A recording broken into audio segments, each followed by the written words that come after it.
ሰላም ጤና ይስጥልኝ። ውድና የተከበራችሁ የዩቱብ ቻናል የቤተሰቦች እንዴት ናችሁ? ሁሉ ሰላም፣ ሁሉ መልካም።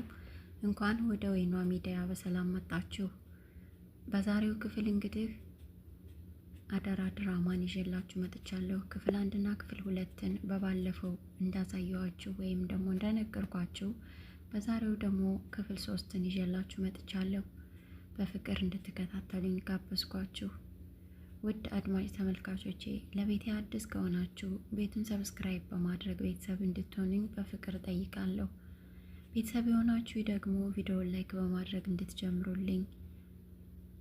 እናም እንግዲህ አቶ በኃይሉ ቤት መጥቶ ነበርና ልጅቱን ምን አደረሽ፣ ምን ላይ ነሽ የሚለውን ለመጠየቅ ወደ ቤት ሲመጣ ብሌን እኮ በመርዙ እኔን ልትገለኝ ሞከረች፣ ይቺ ነፍሰ ገዳይ እገላታለሁ እያለች ስትዝት፣ ቁጭ በይ አርፈሽ ቁጭ በይ ብሎ አቶ በኃይሉ በቁጣ አስቀምጣት።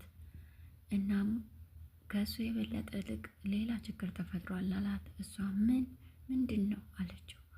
ከዚህ የበለጠ ምን አይነት ችግር ስትለው፣ ሰላም ቤቱን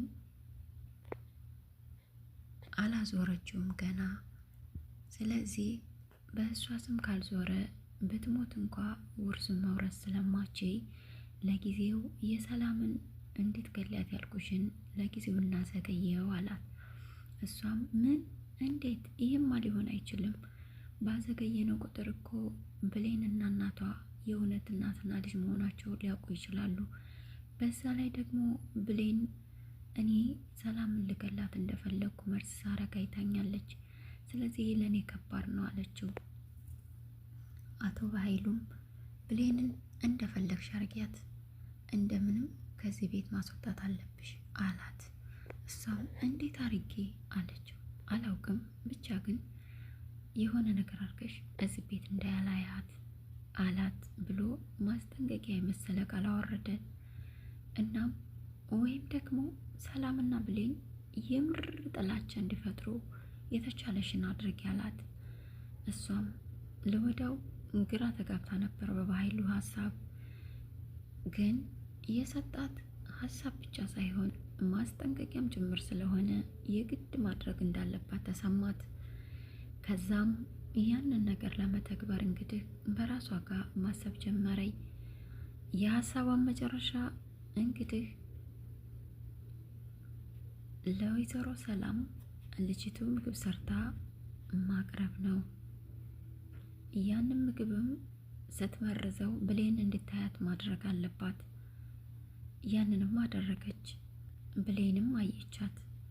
እንግዲህ ወይዘሮ ሰላምም ከወደ ውጭ ስትገባ ወደ ቤት ልጅትም ምግቡን አቅርባ አዘጋጅታ ወደ እናቷ ይዛ መጣች። ቃል የታለች ስትል እዚህ ነኝ አለች። ምግቡን ይዛ በቿ ይዛ እየመጣች ነበር። ለሁለታቸውም በተለያየ ሰርቪስ ይዛ ነበር። እናም ብሌን ደግሞ ያንን መርዝ አይታለች። ነገር ግን ብሌን ካየቻት በኋላ ሌላ ምግብ ቀይራን ይዛ የመጣችው የመረዘችው ምግብ እዛው ኪችን ውስጥ ጥላው ነው የመጣችው። ብሌን ግን ስላየቻት ያንኑ ይዛ የመጣች ነበር የመሰላትና ምግቡ ቀርቦ ወይዘሮ ሰላም ልትመገብ ወደ አፏ ልታደርግ ልትጎርስ ያለችውን እትዬ እባክዎትና ይጉረሱት አለች። ለምንድን ነው እንዳልጎርሰው የምትጠይቂኝ አለቻት እያለች እንግዲህ ቃልን በድንጋጤ እስኪ ንገሪኝ፣ ለምንድን ነው እንዳትጎርስ የምትጠይቂያት? ለምንድን ነው እናቴ እንዳትበላ የምትፈልግ? አንቺ ልጅ ችግርሽ ምንድን ነው ከኔ ጋር እያለች እንግዲህ እናቷን ለምን እንዳትበላ እንደከለከለች መጠየቅ ጀመረ ብሌንን። ብሌንም እንግዲህ የሁለት ሲያፋጥጧት አማራጭ ስለሌላት እየተንተባተበች እትዬ እኔ ለምን እንደው ባላውቅም ሰላም ልትገለወት ትሞክራለች፣ ቃል ልትገለወት ትሞክራለች።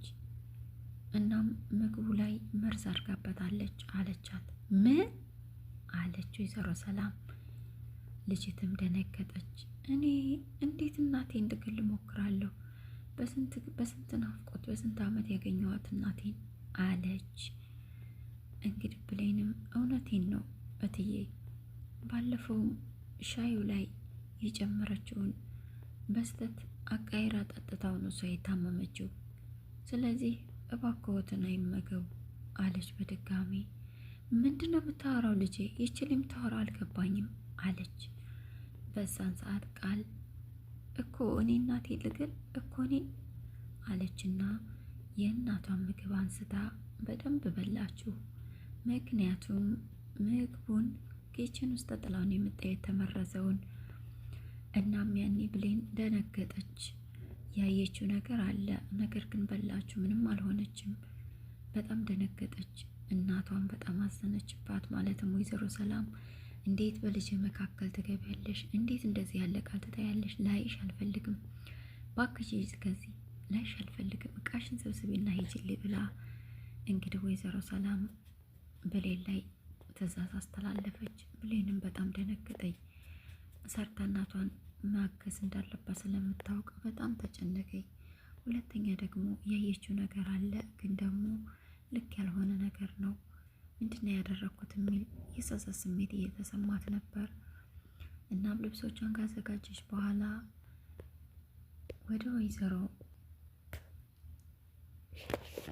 ሰላም እንግዲህ የምትራራ አይነት ሴት ነችና ይቅርታ አደረገችላት።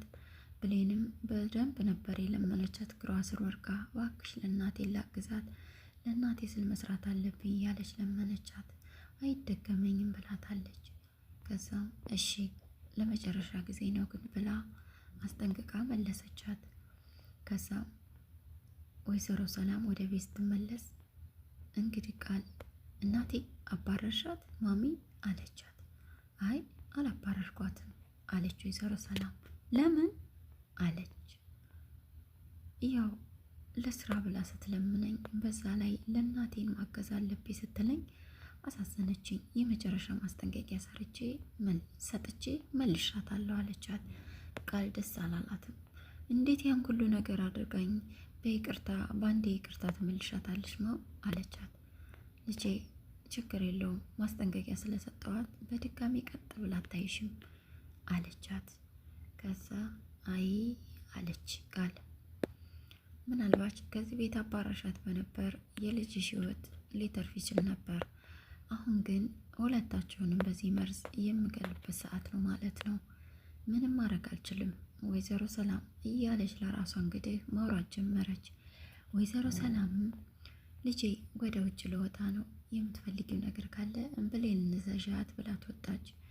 ወደ አሁኑ ብሌን መጣችና ከቃል እግር ስር ተደፍታ ይቅርታ አድርጊልኝ እባክሽ፣ ይቅር በይኝ፣ የሆነ ነገር ስትጨምሪ ስላየው መርዝ መስሎ ይፋልቼ ነው፣ በጣም ይቅርታ አለቻት።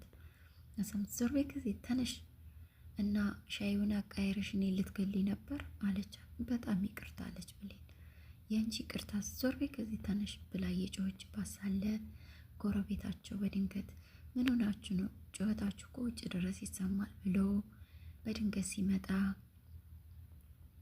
ና ቁጭ በል በቃ አንቺ ይቅርታ አድርጌልሻለሁ ብላ ሸኘቻት። ምን አርጋሽ ነው እግርሽ ስር ተደፍታ ይቅርታ የምጠይቅሽ ሲላት ና ቁጭ በል ላውራ ብላ ሀሳቡን ገልብጣ እናቴንና እኔን የእንቅልፍ መድኃኒት ሰጥታ ልትገለን ሞከረች አለችው። ማለት ለምን ሲል ያው የቤቱን ንብረት ለመውረስ ነዋ፣ ያለውን ወርቁን ምኑን ዘርፋን ልትወጣ ፈልጋ ነዋ አለችው። እሱም ደነገጠ። ሲያዩት እኮ መልካም ልጅ ነው የምትመስለው አላት። እሱማ ነበር ግን አይደለችም አለችው። በጣም ተናዷል። ከዛም ያው ከአንድ ወገን መስማትና መፍረድ እዚህ ላይ በጣም ከባድ እንደው የሚያሳይ ነውና ሲወጣ ልብስ ቀይሬ እንጣ ሻይ እስኪፈላ ብሏት ሻይ አብረን እንጠጣል ሻይ አፍሊ ብላት ነበር ብሌን ወደ ኪችን የላከቻት። ሻይ ያፈላች ኪችን ውስጥና ብሌንም አምላኬ ወይ በእናትና ልጅ መሀል ስለገባው ይቅር በለኝ፣ እውነት ያልሆነ ነገር አይቼ ነው ብላ ከፈጣሪዋ ጋር ይቅርታ እየጠየቀች ሳለ እንግዲህ ልብስ ልቀይር ሻዩ እስኪፈላ ብሎ ሲወጣ እሷም ሻዩን አፍልታ ወደ ሳሎን ስትገባ ብሌን ተገናኙ በር ላይ። ባለጌ ነሽ፣ ሲያዩሽ መልካም ትመስላለሽ፣ እንዴት በእናትና ልጅ መሀል ትገቢያለሽ? እንዴት የሰው ልብስ ለመግደል ትሞክሪያለሽ? ነፍሰ ገዳይ ምናምን ብሎ ዛተባት። ብሌንም አዘነች። እባክህ የሚጸጽትህን አትናገር ሳይገባህ አለችው። ምንድነው ሳይገባህ የምትይኝ ብሎ ጥሏት ሄደ። ቃል ግን በመስኮቱን አያየች ነበር፣ ደስ እያላት ነበር። ብሌን እንባዋን እያበሰች ወደ ሳሎን ስትገባ ምን ሆነሻል? ችግር አለ አለቻት። አይ የለም፣ እንደውም ስኳር ረስቻለሁ ላምጣ ብላ ወደ ኪችን ስትመለስላት ቃል ደግሞ ከኪሱ አውጥታ መርዙን ከብሌን ሻይ ላይ ጨመረችው። ብሌንስ ስትመለስ ሻዩን ትጠጣ ይሆን? ምን ይፈጠር ይሆን? ውድ አድማጭ ተመልካቾቼ ለዛሬ ክፍል 3ን በዚህ መልኩ ይዤላችሁ መጣሁኝ። በክፍል 4 እስከምንገናኝ ሰላማችሁ ይብዛ። ላይክ፣ ሼር፣ ሰብስክራይብ ማድረግ አይረሳ። ወዳችኋለሁ። ሰላማችሁ ይብዛ።